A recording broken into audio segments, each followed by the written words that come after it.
a goal! Can you believe it? It's extraordinary. So I want to move on to the Adelaide Crows, who've had a remarkable fall from a grand final just a couple of years ago. They're one of the great potent scoring teams in the game, averaged 112 points a game back in 2016, only averaging 72 points. What's happened to the Adelaide Crows? Well, we've had a look at the numbers on them today, and it does appear that their defence is working OK at the moment. It doesn't seem to be the defence. Their midfielders get plenty of the footy. You always see them in the high 20s, 30s in terms of possession. So they seem to be getting enough of the football in the mid, and they're defending well. And Duck, I've heard you talk about this. You think it's more likely to be their forward line that's the issue. When you look at Jenkins, Tex Walker, Eddie Betts, these sort of players aren't having great years. Are they getting near the end of their careers, or are they just out of form? Yeah, I'd probably think the latter, to be honest with you. I agree. I think the synergy between their mids and their forwards is just out of whack. At times, their key forwards, and Tex is one of those, Jenkins, even Lynch, who I believe plays better when he's up the ground. You can see him there being front and square. At times, they're too far back, so they like to open up that centre part of the ground. So I reckon they're at times they're too high. No, you're too high. They're either too high or too far back. Sometimes you've got to get a feel for the game.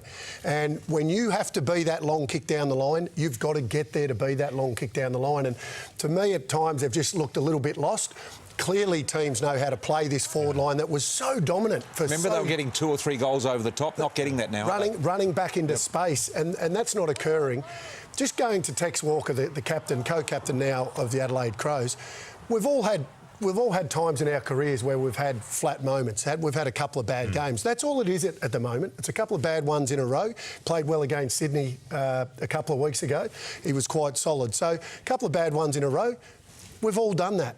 So it's how they respond from this point on. But it's the synergy between mid, back and forward that looks like a real worry for me, and it's been going like that for now. They have got a good year month. and a half. Yeah, they have. BT, they made a statement last week at selection. They dropped Gibbs.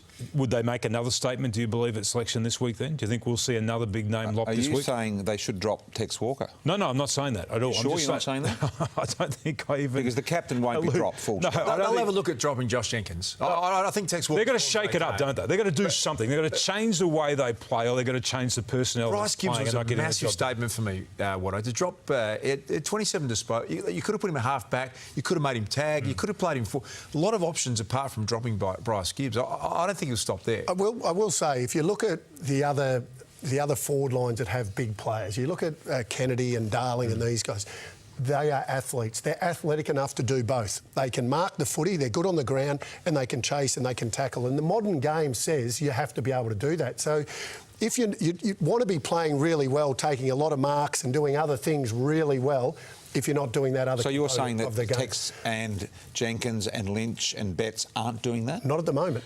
Yeah. And you compare their forward line right now, OK, with the Richmond forward line and the played at the weekend, say, with 1 tall and 5 smalls, and the forward line that took them to a flag a couple of years. You compare that right now, and the game moves on quickly to the way that they're structuring up right now, the Adelaide Crows, and their inability to be able to do all those other things and put the pressure back on the opposition. Good discussion to have. Chris Fagan standing by. We're going to catch up with him shortly.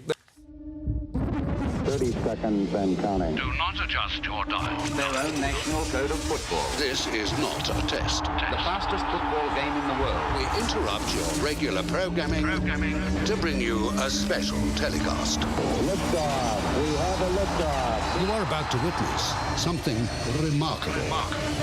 Something never seen before. Trained to perfection, players do not wear any padding. This is what we call the Festival of Football. Over the next 11 days, you'll see no less than 9 matches. More marks. Spectacular! More goals. No! More delirium. It kicks off Thursday in Brisbane. It's the return of the King, as Dane Beams is back at the gather, but this time he's donning the black and white.